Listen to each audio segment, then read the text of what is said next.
All right, man. So another story here, and this is just very, very sad. Very sad for our childhoods. You know, if you was an early 2000s kid, you know, late 90s, early 2000s kid, real sad for the childhood, man.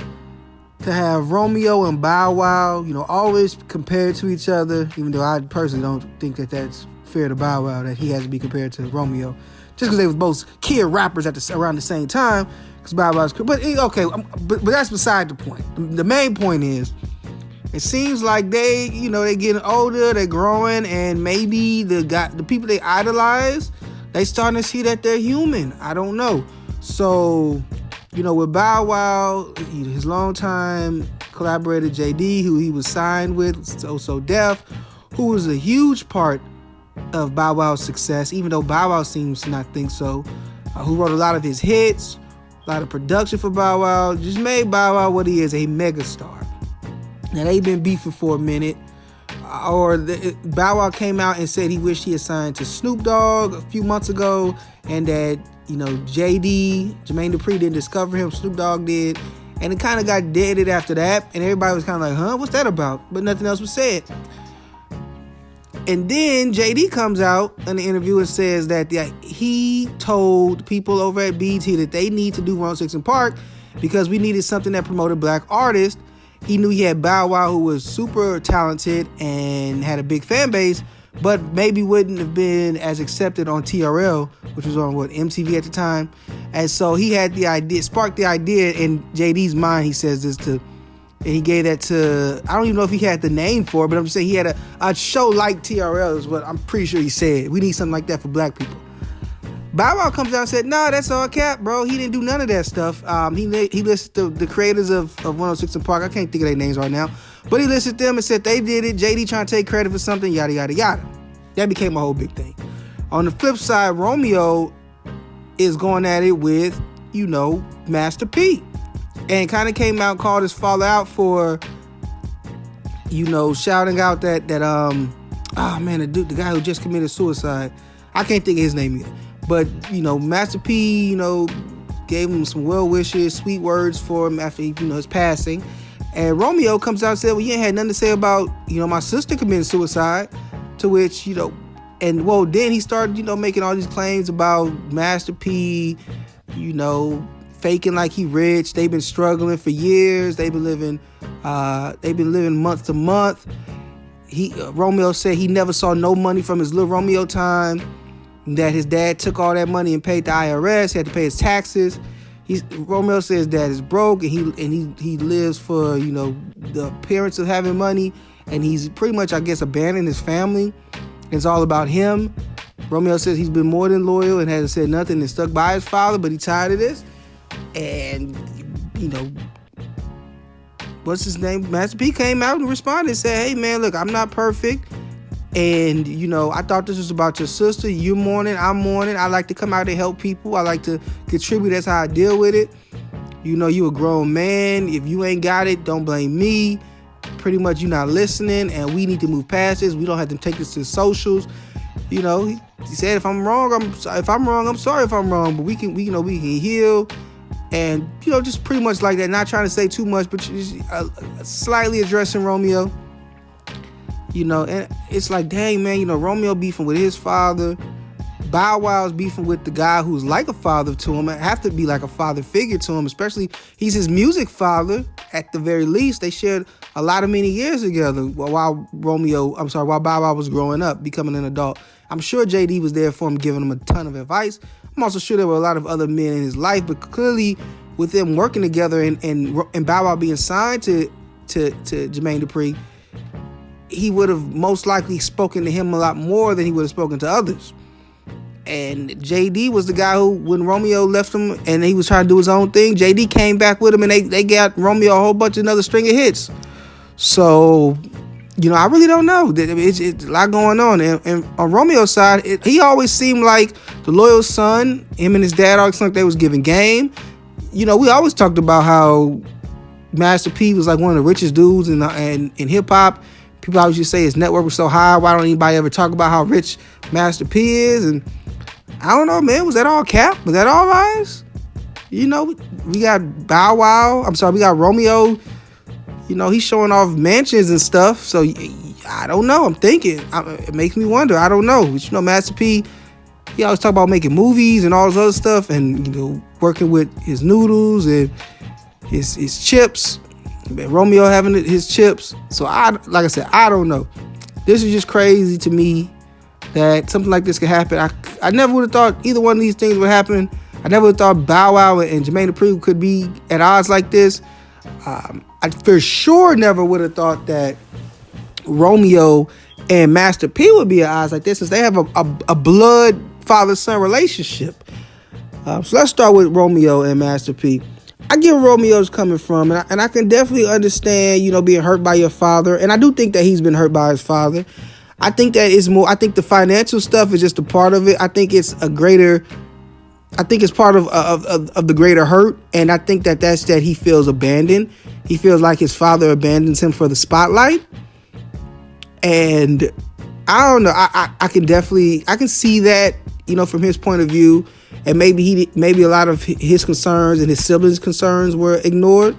Maybe he partially blames Master P for his sister's suicide.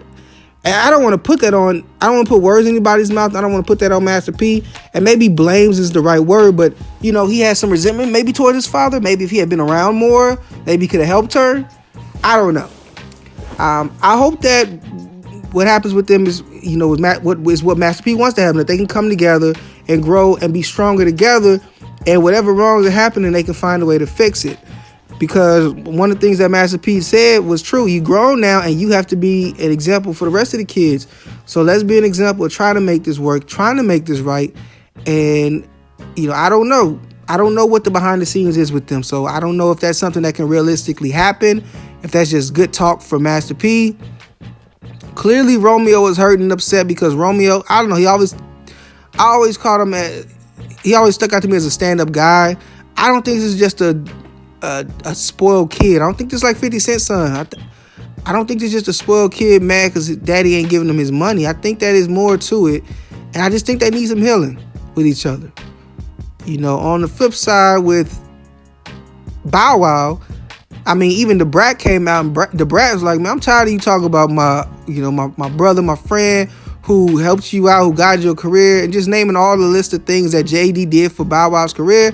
She even told Bow Wow to pull up, but Bow Wow played it off smooth. He was like, man, we're not finna do that. I get where Brat coming from. She's standing up for a man. He said that none of them have his phone number, so they gotta reach out to him on social media, which I thought was like, okay, it's a little weird. Then I remember he was just on, Bow Wow was just on, what's their name? Roy and Maul's podcast. JD was on there, and Bow Wow, hit him up and stuff. So I don't know, maybe JD changed his number since then. I don't know. But like I said, that's sad. I think Bow Wow, I'm usually a Bow Wow defender against everything. I think Bow Wow is a legend who's not been given the respect he deserves for his imprint on the culture, the amount of hits he has. I think things like the Versus and the Millennium Tour have really helped to highlight that Bow Wow has hits. He's a legend. He's a performer. He's great. But in this instance, I have to say I think Bow's wrong, man. I don't know what's going on behind the scenes. I don't know if Bow thinks that maybe Jermaine Dupri did some shady stuff with him or what's going on with that. But I mean, Bow, you must be out your mind. Like, Snoop Dogg may have discovered your talent, but Jermaine Dupri he highlighted your talent to the world. Nobody cared about the little kid in the skits on the Doggy Pound album, on the Doggy Style album. It wasn't until you came out your own with Jermaine Dupri bigging you up, getting you those beats, helping you write with those bars and writing those bars and promoting you as the star that you are and making you stand out. And of course you have that talent. You're Bow Wow. You're talented. You're able to take the ball and run with it. But still, he was the one who put you in that opportunity to be able to take that ball and run with it. He's the one who got you to that point where he had big spotlights on you. He had the people come to watch you, to look at you. He gave you the exposure you needed to showcase that talent. And I don't know what's going on with y'all. I don't know if you feel, like I said, the only thing I can think of is maybe some money you feel like you're owed or something. But there's a different way to do that, and to discredit a man who, by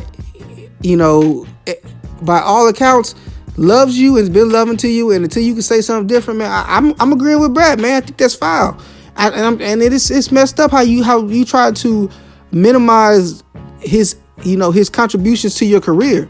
They're great. He's the biggest contributor to your career, even bigger than Snoop. And I get what you say about Snoop, that he got you, brought you out, and he had you on his album, and Snoop is probably number 2. But Jermaine Dupri made you a legend, and you can't take that from him, bro. And you may not like him no more, and I understand. Hey, people grow apart, and sometimes people brought in your life for a moment to get you through something, and when that phase is done, y'all may be done. I get that. You don't have to hold on to loving him, but Jesus, man, calm down. And I would say, even though I know he may be hurt, Romeo, you shouldn't be tripping, doing your dad like that. Even though I can understand, Romeo, you doing them ICDC college commercials. I understand, Romeo. I'd be a little mad at my dad too. What the hell is this? I get it. Over here having need money, over here dancing, doing ICDC college. I get that, man. Look, I'm sympathetic. That's hard. All right, but this is, we don't need to know about this. So I just hope y'all get together. And Bow Wow, man, you tripping, but maybe you not tripping. Maybe you owe some money. I don't know. But Jermaine Dupri is a huge part of your career. He definitely made your career. Back up off of him. Romeo, let's hope no more ICDC college in your future. It's the WACCast podcast. Yeah. Talk whack to me. Talk whack to me. Yeah. Talk whack to me. Talk whack to me. It's the WACCast podcast. Yeah. Talk whack to me. Talk whack to me. Yeah. Talk whack to me. Talk whack to me.